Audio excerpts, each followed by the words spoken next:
할렐루야. 선물이라고 하는 것은 참 좋아요. 선물이라고 하는 것은 주는 사람도 좋은 거고요. 받는 사람은 더 좋은 거고요. 주는 사람도 행복하고 받는 사람도 행복한 것이 선물입니다. 뇌물이라고 하는 것은 주는 사람도 찝찝하고 받는 사람은 더 찝찝합니다.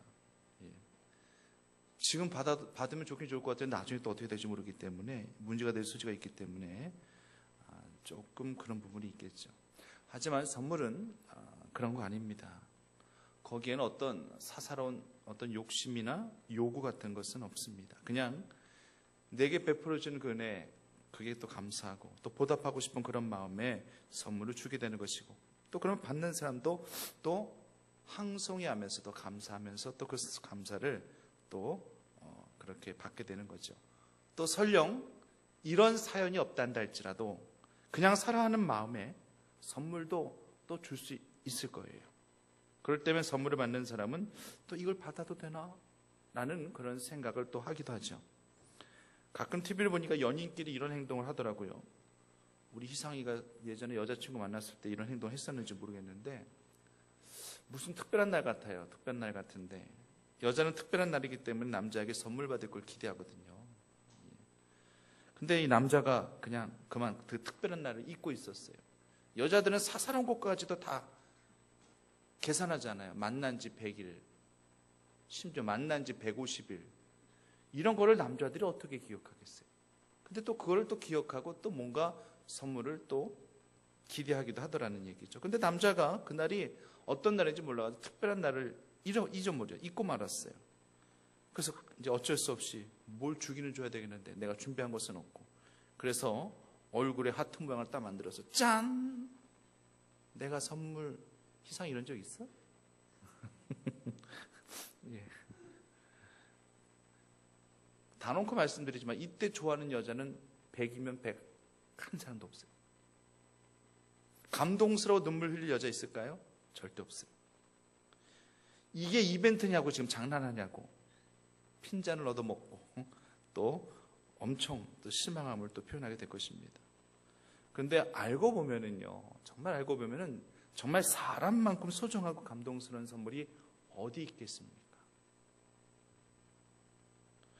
부모가 살아계시는 것만으로도 정말 소중한 선물이고요. 자녀가 내 곁에 있는 것만으로도 정말 소중한 선물이고, 일부 예배 때니까 좀 편안하게 설교하는 거예요. 집사님에게 희상이가 옆에 이렇게 앉아서 예배 드리는 것 자체만으로도 희상이가 소중한 존재인 것이고, 알고 계시나요? 희슬이 이상가는 소중한 보석 같은 존재가 우리 희상이고, 희상이 역시 또 이런 아빠가 또 내 곁에 이렇게 계셔 주셔서 함께 예배드릴 수 있음이 또 소중한 그런 것인 것. 사랑하는 사람이 내 곁에 살아있는 것만으로도 그것만큼 소중한 선물은 있을 수 없다라고 하는 것이죠. 이번 제천 스포츠센터 화재 사건을 보면서 정말 가슴 아픈 사람들이 몇몇 있더라고요. 어떤 여학생은 이제 대학에 이제 합격했다는 소식을 접하고 이제 들뜬 마음에 얼마나 들뜨겠어요. 근데 이 학생이 좀 살이 쪘었나 봐. 그래가지고 이제 내가 살 좀 빼보려고 헬스장에서 땀을 빼다가 안타깝게 거기서 유명을 달리해버리는 그런 가슴 아픈 사건이 있었어요. 오랜만에 손녀딸이 할머니 뵈려고 엄마하고 함께, 할머니 사실 제천까지 그렇게 왔다가 오랜만에 또 할머니 뵙고 엄마랑 같이, 야, 우리 할머니랑 사우나 가자. 그래 엄마. 그렇게 해서 사우나 거기 갔다가 그냥 안타깝게 목숨을 세 사람이 모두 잃어버린 그런 가슴 아픈 사연도 있었어요. 이들의 가족들의 애타게 이들을 찾아도 이제 이들은 돌아오지 못하잖아요. 이런 분들에게 무슨 선물 같은 것이 무슨 위로가 될 수 있겠어요? 일확천금을, 보상금을 어떻게 준다한다 할지라도 무슨 위로가 되겠습니까? 이들이 모두 다 살아 돌아와서 가족들 앞에 서는 것만이 그들에게 가장 큰 선물이 되는 것인데 현실은 그렇지 못할 것이니 정말 더 가슴이 메이는 것이고 안타까울 수밖에 없다는 얘기입니다. 다시 한번 말씀드립니다. 정말 사람보다 소중한 것은 없습니다. 사람보다 더 귀한 선물은 없는 겁니다. 천하보다 귀한 것은 사람 한 영혼이라고까지 그렇게 주님께서 말씀하셨습니다. 하나님은 범죄한 우리 인간에게 가장 큰 선물을 주셨습니다. 이것이 바로 하나님의 아들 독생자 예수예요. 하나님께서 이렇게 가장 큰 선물을 주신 날이 이제 내일 성탄절이 될 것입니다. 그런데 이 선물이 단순히 그냥 선물로 그쳐진 것이 아니라 빛이 바랜 선물도 아니고 절대 무거워진 선물도 아니고 세대와 세대를 간통하여 어떤 누구든지 그 선물을 감사함으로 받들고 살아가는 그런 자들에게는 언제나 영원한 선물이 되어주는 것이기 때문에 그 어떤 그런 선물과 전혀 절대 같이 비교할 수 없다라고 하는 것입니다. 그런데 과연 이 세상 사람들 얼마나 이 선물을 기뻐하며 살아가고 있겠는가? 아니, 우리 크리스찬 가운데 속에서도 과연 얼마나 많은 사람들이 이 예수님이라는 이 선물을 정말로 받들면서 기뻐하면서 그렇게 살아가고 있는 것인가? 해마다 다가오는 성탄절이지만은 우리에게 선물로 오신 이 주님 우리가 얼마나 정말 기뻐하며 감격해하면서 그렇게 살아가고 있는 것인가? 제 딸 이름이 민하예요. 민하라는 발음 자체는요, 구약 히브리어로 선물이라는 뜻을 갖고 있어요. 그래서 딸아이 이름을 지을 때 그래서 그것을 좀 의미를 좀 되새겨서 그래서 민하라는 이름으로 그렇게 지었습니다. 근데 이 선물은 물론 하나님의 선물이라는 그러한 뜻과 의미도 있는 것이겠지만은 하나님 앞에 올려드리는 소재 있죠. 제사 중에는 뭐 번제도 있고 소제도 있고 하목제, 속제제, 속건제 이렇게 5대 제사도 있습니다만 이제 곡식으로 곡물로 올려드리는 제사 중에 이제 소제라는 그 소제의 의미도 있고 하나님께서 받으시는 예물, 하나님께서 받으신 선물이라는 의미를 갖고 있는 그런 단어가 민하라는 그런 단어였어요. 그래서 이 아이를 볼 때마다 하나님이 받으시는 선물이 되어야 된다. 왜냐하면 예수 그리스도께서 선물로 이 땅 가운데 우리 가운데 오셨기 때문에 우리도 당연히 주님 앞에 선물된 존재로 주님 앞에 올려드려야 된다는 그런 생각을 늘 갖고 있습니다. 혹시 크리스찬이라도 이 성탄절을 그저 빨간 날이라는 생각이 어디 놀러 갈 생각부터 먼저 하고 있지는 않은지, 이런 생각을 우리가 먼저 하고 있다는 할지라면 정말 심각한 신앙인의 위기라고 봐야 될 것입니다. 지금 이 시대나 아기 예수님이 이 땅 가운데 오셨던 이 본문의 시절이나 어쩜 다른 게 하나도 없을까요? 뭐가 같으냐고요? 아기 예수님의 탄생을 맞이하는 사람들의 유형이 몇 가지로 똑같이 분류되고 있어요. 하늘의 영광, 땅에는 평화로 임마누엘 주님으로 이 땅 가운데 오신 예수님이셨지만 이 주님을 받드는 사람들은 저마다 달랐어요. 간절히 고대했던 사람들이 있었는가 하면은 오는지 안 오는지 별 신경 쓰지 않고 있었던 사람들도 있었는가 하면은 그냥 시끄럽고 마음만 분주한 상태에서 뭘 어떻게 해야 될지 모르는 그런 사람들도 이때 당시 있었다라고 하는 것입니다. 그 시절 사람들이나 지금 이 시대 사람들이나 하나도 다를 거 없어요. 먼저 이때 당시 대제사장들과 서기관들 한번 살펴보고자 합니다. 이들은 과연 아기 예수의 이 독생자 메시아 탄생을 어떤 관점에서 보고 어떤 준비를 하고 있었는가? 단도직입적으로 말씀드리면 아무 준비도 하지 않았습니다. 아무런 기대도 하지 않았습니다. 아기 예수가 탄생할 때에 그 징조로 뭔가 기이한 특별한 별을 하나님께서 떠올리게 하셨죠. 보여주셨죠. 그래서 이 별을 동방의 박사들이 발견했어요. 그래서 이들은 국경까지 넘어가지고 예루살렘까지 와서 헤롯 왕에게 모든 이 사실을 다 고하게 됩니다. 그리고 나서 왕이 나신 곳을 묻게 되는 겁니다. 자, 이 소식을, 이야기를 듣자마자 이제 헤롯 왕이 성경의 전문 지식을 지닌 대제사장들과 서기관들을 부르게 됩니다. 그래서 이제 그리스도가 어디서 났느냐, 아니, 메시아 그리스도가 과연 어디에서 난다라고 성경에 그렇게 기록되어져 있겠느냐? 그것을 이제 모르니까 묻는 거예요. 왜? 성경에 해박한 지식을 갖고 있는 그런 서기관들이고 대제사장들이니까 묻는 거죠, 당연히. 그랬더니만 이들이 뭐라고 대답을 하는가 봤더니만 오늘 본문의 5절 6절 말씀처럼 그대로 그렇게 고백하고 있는 거예요. 예, 유대 베들레헴이오니, 이는 선지자로 이렇게 기록된 바 유대 땅 베들레헴아 너는 유대 고을 중에 가장 작지 아니하도다. 내게서 한 다스린 자가 나와서 내 백성 이스라엘 목자가 되리라 하였음이니라. 알기는 정확하게 알고 있어요. 정확하게 유대 베들레헴이라는 이 장소를, 그리고 그때 당시 하나님께서 미가 선지자를 통해서 어떤 식으로 어떻게 말씀하셨는지 성경에 기록된 그 모든 정확한 지식을 정확하게 대제사장들과 서기관들은 알고 있습니다. 구약 율법에 능통한 자예요.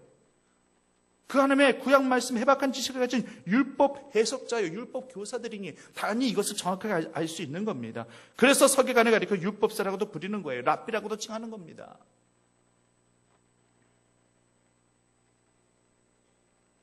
여기까지는 좋았어요.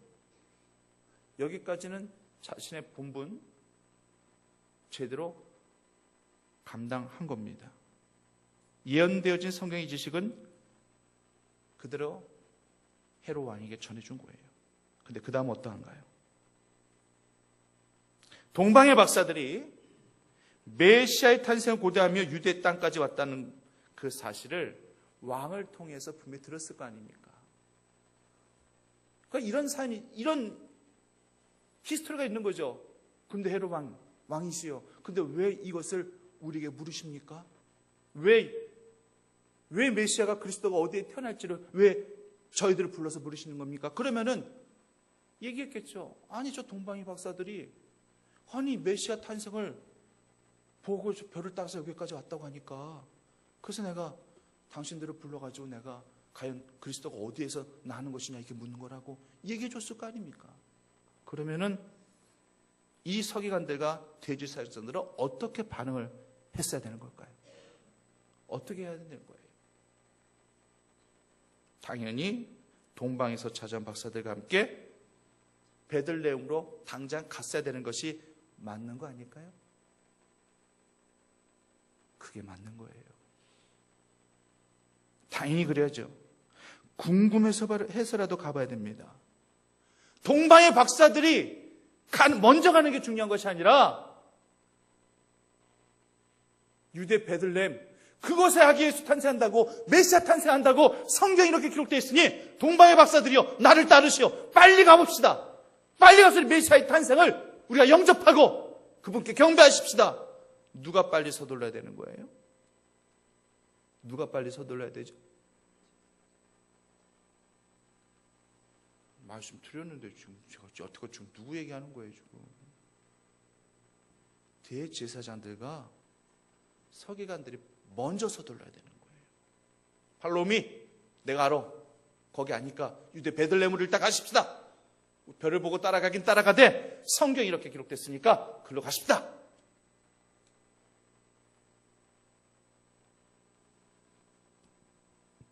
그런데 동방의 박사들이 예수님을 찾아 베들레헴을 갈 때에 이들은 함께 가지 않았습니다.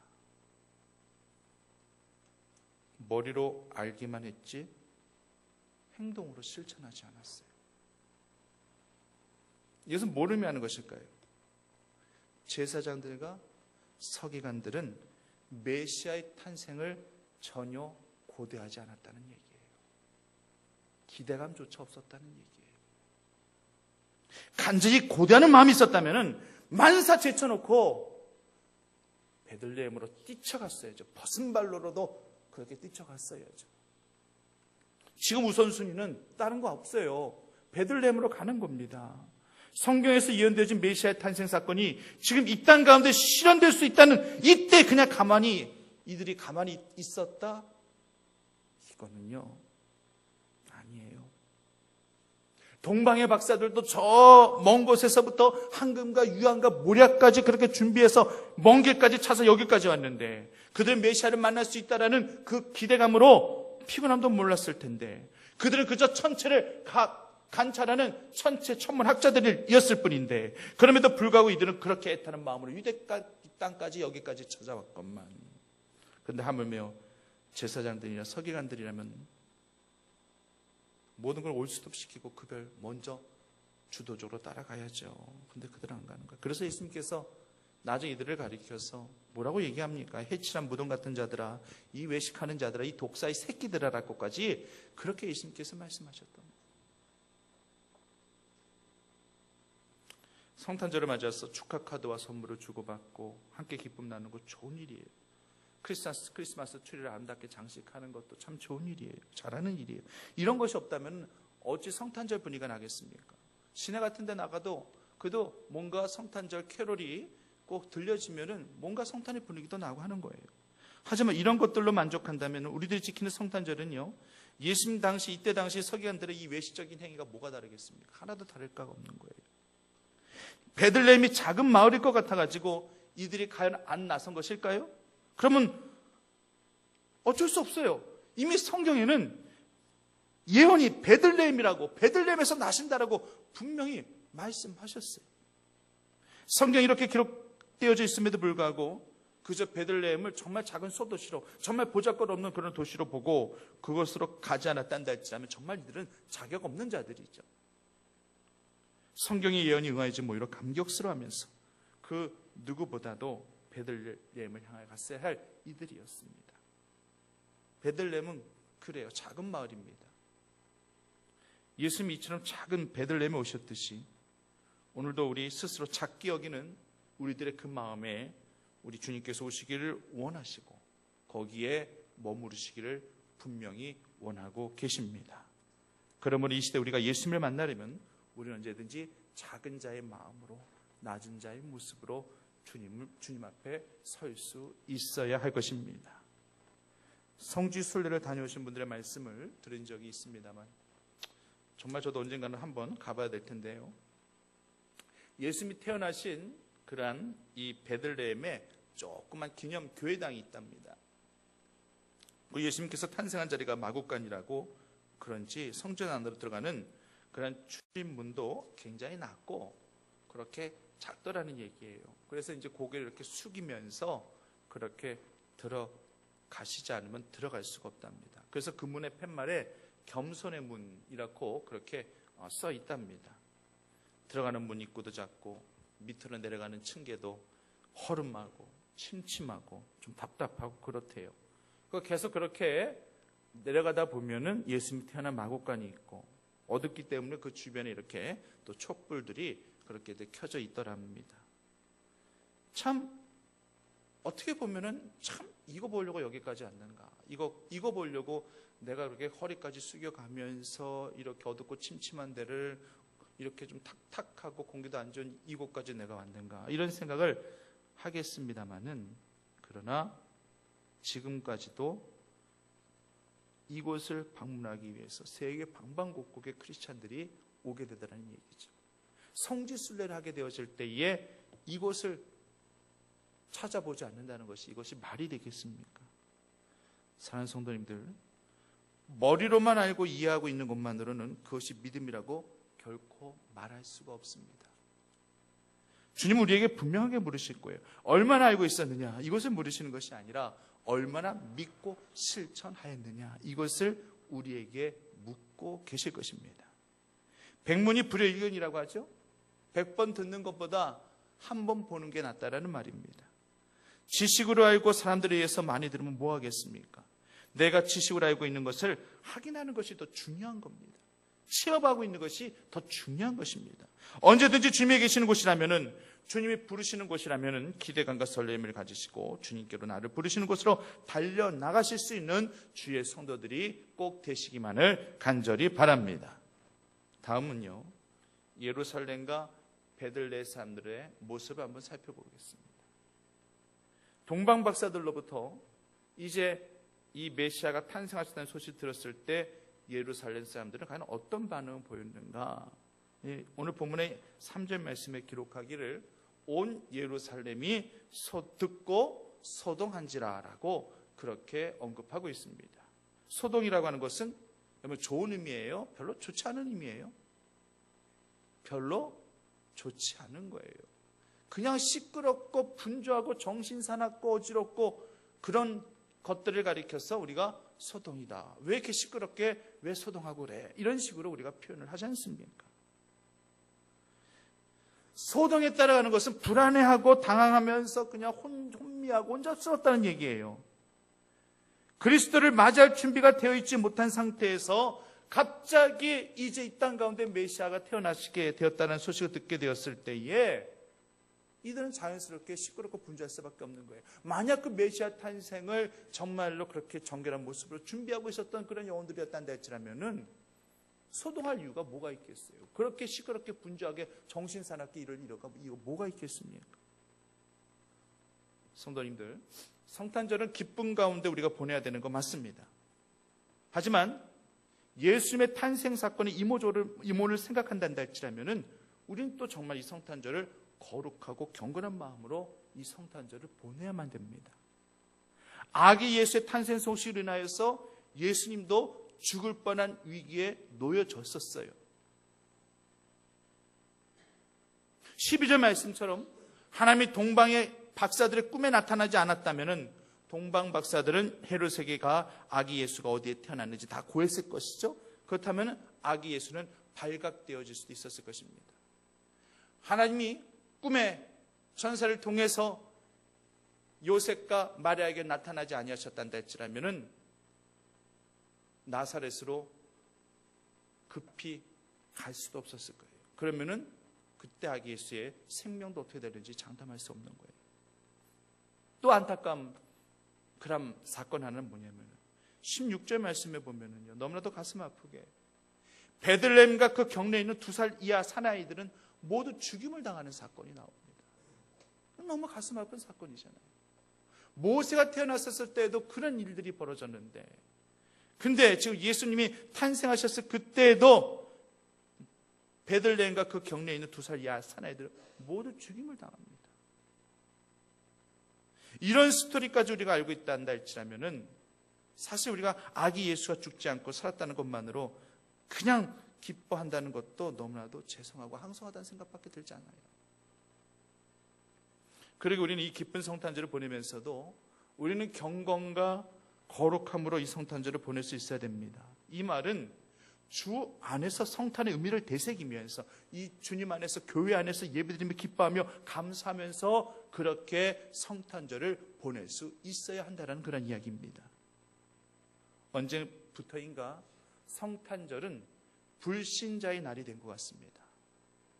좋은 의미에서 불신자의 날이면 얼마나 좋을까요?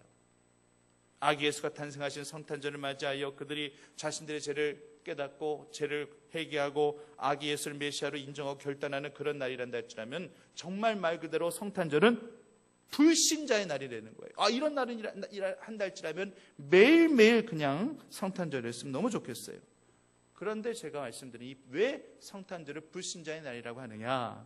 그들은 자신들의 쾌락과 즐거움을 위하여 성탄절을 보내고 있다는 얘기입니다. 그래서 불신자의 날이 되어버린 거예요.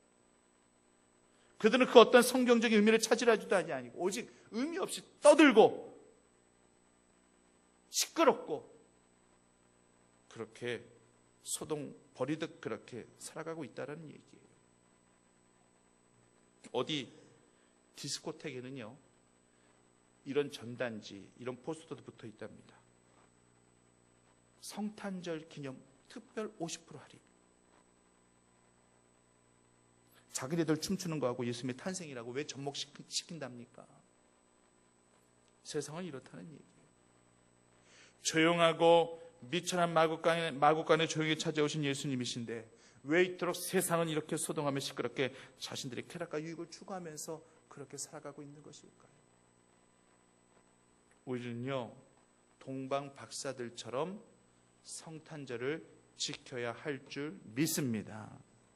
그들은 간절함이 있었고요, 그들은 떨리는 이 설레임이 있었습니다.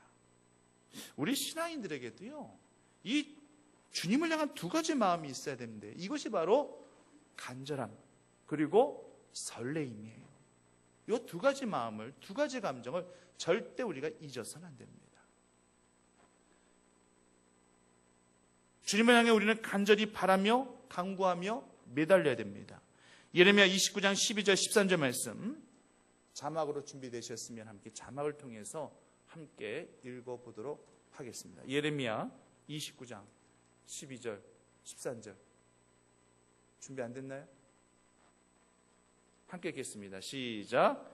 너희가 내게 부르짖으며 내게 와서 기도하면 내가 너희들의 기도를 들을 것이요 너희가 온 마음으로 나를 구하면 나를 찾을 것이요 나를 만날 거다.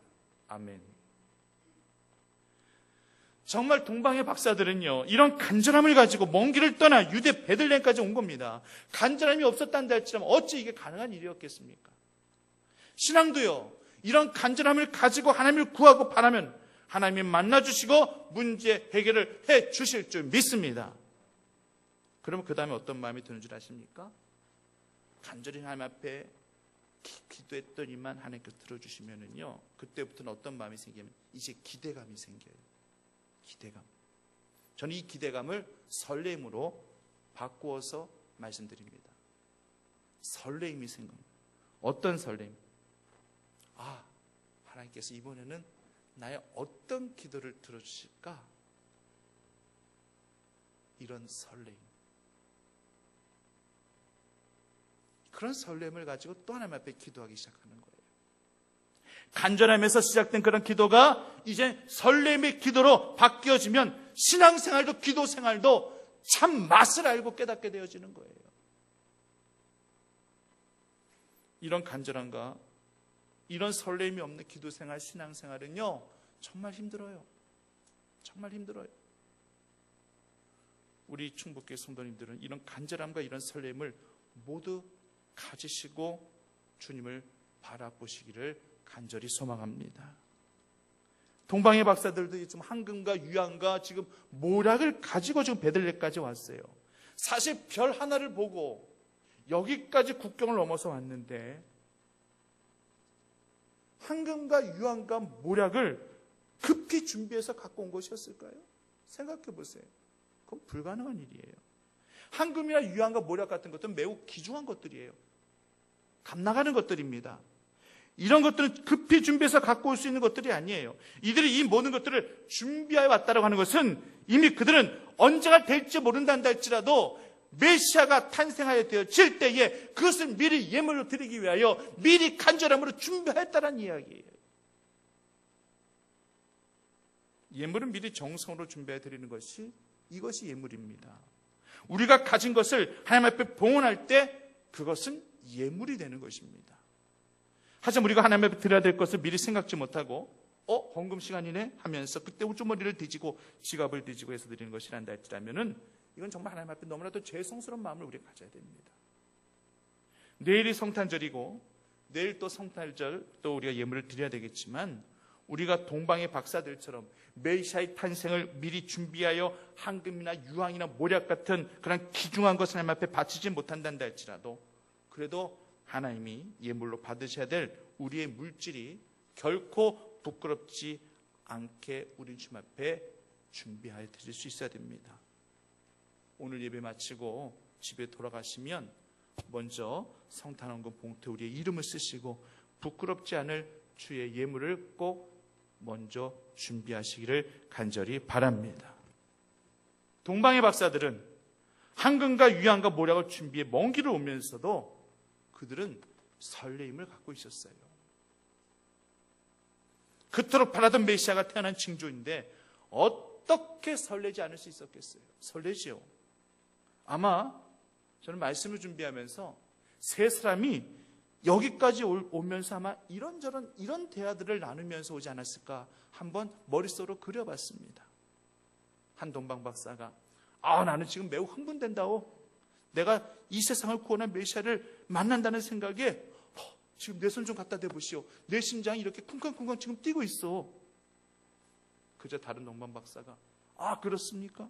나도 지금 너무 설레가지고 나 지금 정말 세상을 다 가진 기분이라고. 그저 또 다른 동반 박사가 나는 지금도 꿈인지 생시인지 지금도 헛갈린답니다. 내가 그렇게도 바라던 메시아가 탄생하다니 이게 지금 현실인지 꿈인지 내 볼이라도 한번 이렇게 꼬집어 보시겠어. 물론 이건 제가 머릿속으로 다 그린 상상의 내용들이에요. 아마도 동방의 박사들은 이런 비슷한 대화들을 나누면서 아마 베들레헴까지 찾아갔을 것입니다. 간절함과 설렘을 가지고 그들은 찾아온 것이기에 아마도 마국간을 찾아 아기 예수께 예물을 드리면서 경배했었을 때는 아마 모르긴 몰라도요, 순간 심장 박동수는 엄청나게 급격하게 뛰었을 거예요. 왜? 간절함과 설렘이 아기 예수의 야 이분의 독생자 이제 메시아구나 생각하니까 그분께 예물을 드리면서 경배하면서 심장이 쿵쾅쿵쾅 그렇게 뛰지 않았겠습니까? 사랑하는 마음이 있을 때 심장이 쿵쾅쿵쾅 뛰는 것과 마찬가지로 이들도 역시 이렇게 되었을 거예요. 성도님들, 선물이라고 하는 것은요, 주는 사람도 받는 사람도 심장 박동수가 증가하게 되어져 있습니다.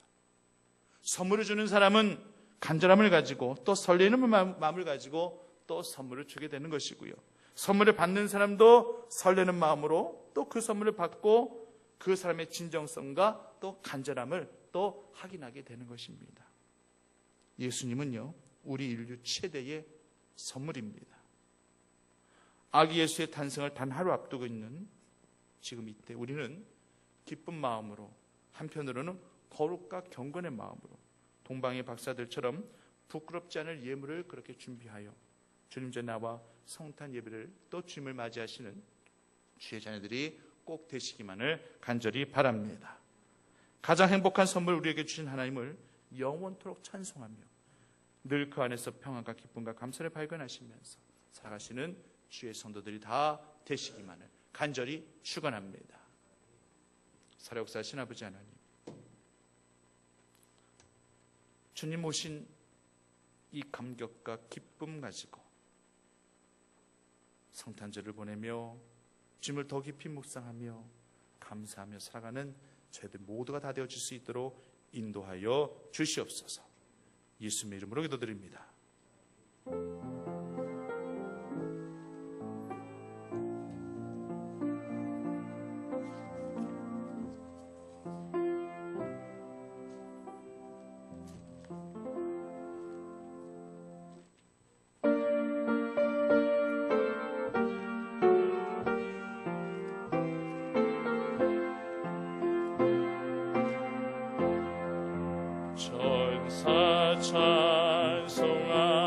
찬송하기를 거룩하신 구주께 영광 돌려보내세. 구주 오늘 하셨